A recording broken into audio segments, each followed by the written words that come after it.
So this is Romans chapter 3, the scripture for the 4th of September. In earnest, Paul lays the groundwork in Romans 3 for an argument we're going to trace all the way through Romans chapter 11. The implications of Paul's argument are going to be things that we're going to be spending almost the rest of Romans working out. And as he goes, he's going to follow a few rabbit trails here and there, but I want you to remember the question he opens chapter 3 with. What advantage has the Jew? What's the difference ultimately in Paul's mind between Jews and between Gentiles?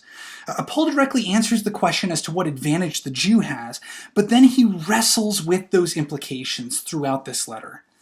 So the Jew absolutely has an advantage, but in terms of righteousness, Jews are in the same boat as the rest of the world. Sinners, people who've fallen short of God's divine law. So let's break this down a little bit. By virtue of the covenants of the Old Testament, Israelites have known this God of faithfulness from birth. They're raised having the law shared with them, having the covenants of Abraham, Isaac, Jacob, the covenant of David shared with them. They know this God. They, through the oracles of God, knew from childhood of God's faithfulness. In contrast, Gentiles have been grasping in the dark for something to explain the world and the situation they live in, something to give them hope. How do we solve the problem of sin and estrangement? Now, Gentiles may not have put the question like that, but we're all looking for ways to figure out how to transcend the idea that to err is human. We're looking for ways to transcend the idea that, we sometimes sabotage our own relationships. But the children of Israel, despite having the advantage of knowing the God who created the world, are in just as desperate of a situation as Gentiles are. They're confined fully and completely under sin's bondage. Through the testimony of a ton of quotes from the Hebrew Scriptures, including many from the Psalms, Paul establishes the human failure to attain righteousness through the law. Over and over again, this is testified to in the Hebrew Scriptures. And yet, these are two of the most beautiful words in Scripture. And yet, God's righteousness is offered to all, without distinction, because of Jesus. Jesus' faithfulness to God's standards allowed him to nullify the power of sin in our lives, offering us something much better than any code of law: grace.